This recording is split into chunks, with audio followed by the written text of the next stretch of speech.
Dear friend, स्वागत है आपके अपने चैनल मार्केट जोनर में।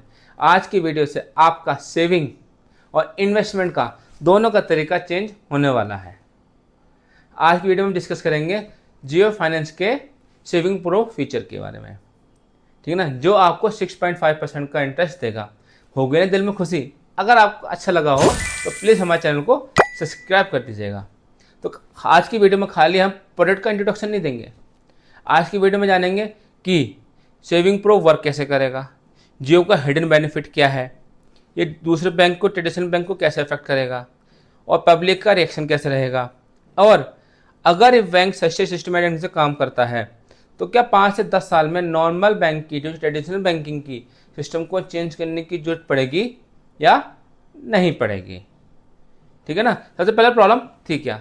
प्रॉब्लम ये थी कि जब आपके अकाउंट में भी और मेरे अकाउंट में भी थोड़े बहुत सेविंग अकाउंट में पैसे रहते हैं, और हम सब जानते हैं कि इंटरेस्ट कितना मिलता है, 2.5 से लेकर 3.5%।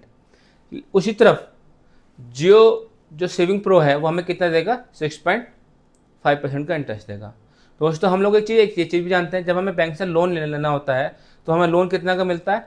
8 से लेकर 12% के बीच का। दोनों प्रॉफिट और इंटरेस्ट के बीच में डिफरेंस कितना है?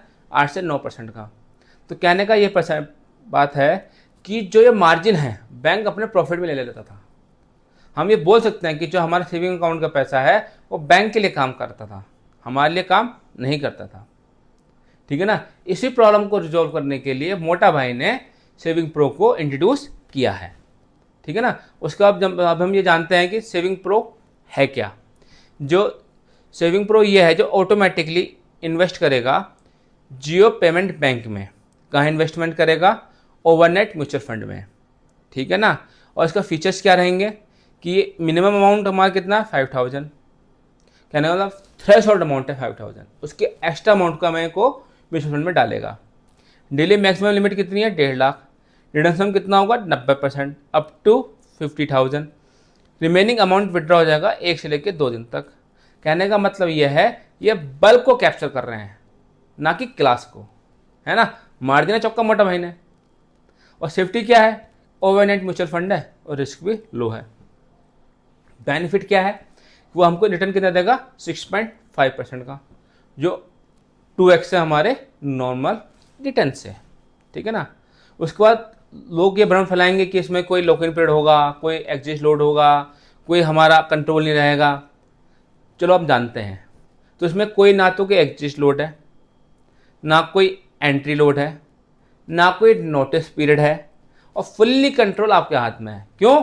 क्योंकि एट ए टाइम आप 90% पैसा विड्रॉ कर सकते हैं एज यूजुअल नॉर्मल बैंक से, और जो रिमेनिंग अमाउंट है वो भी आपके 1-2 दिन में आपके अकाउंट में आ जाएगा। ठीक है ना। दोस्तों, हम ये जानते हैं कि जियो एक इकोसिस्टम के थ्रू काम करता है। कैसे इकोसिस्टम के थ्रू काम करता है? एग्जाम्पल मैं आपको बताता हूँ। जब जियो ने अपना नेट लाया था, है ना, जियो फाइबर आया था, तो उन्होंने सस्ते में नेट इंट्रोड्यूस किया था, मार्केट का लीडर बन गया था।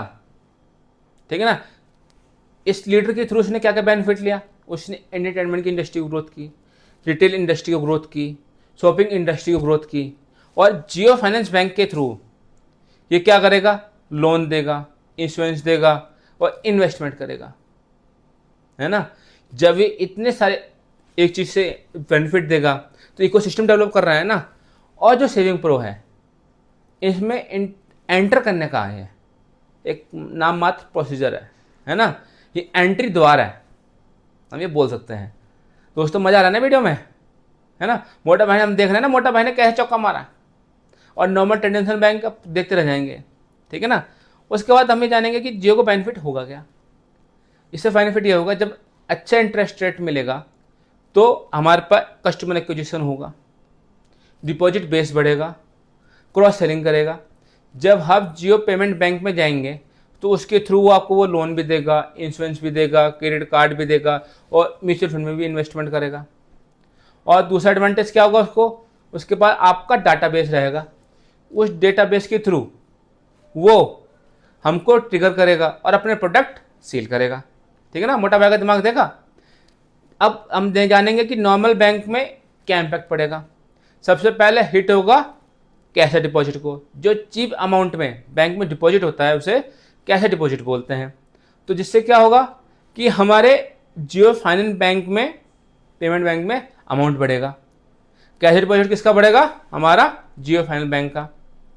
और दो जो दूसरे कॉमर्शियल बैंक है इसमें कैश डिपॉजिट का थोड़ा कम होगा। म्यूचुअल फंड इंडस्ट्री को कंपटीशन मिलेगा, क्योंकि उसमें वो सेविंग भी करवाएगा, उसमें वो इंटरेस्ट भी देगा, और बोलेगा कि आप अलग अलग हमारी म्यूचुअल फंड में भी इन्वेस्टमेंट करो। जैसे हम लोग जानते हैं कि इन्होंने अभी Jio BlackRock flexi cap fund भी इंट्रोड्यूस किया है, ठीक है ना। और हम लोग ये जानते हैं कि ये जो यूथ होता है ना, वो डिजिटल सिस्टम को ज़्यादा इंटरेस्ट देता है, तो इन्होंने इंट्रोड्यूस किया सिस्टम को, टैक्स सिस्टम को इंट्रोड्यूस किया है। तो जो यूथ का जो इंटरेस्ट है इन बैंक को छोड़ के जियो फाइनेंस बैंक में ज़्यादा जाएगा, ठीक है ना। आपको मैं एग्जांपल के रूप में बताता हूँ। मोटा मोटी आपके अकाउंट में 1 लाख रुपए रहते हैं, नॉर्मल बैंक इंटरेस्ट दे देता है 3% का, साल का अमाउंट कितना हो गया 3000। जियो सेविंग प्रो कितना देगा 6.5%, अमाउंट कितना हो गया हमारा 6500 रुपये, गैप कितने का हो गया 3500 रुपये का। अगर 10 साल के हम इसको रखते हैं तो 35,000 का हो जाएगा हमारे में गैप, जो इक्वलेंट कितना हो जाएगा एफडी के।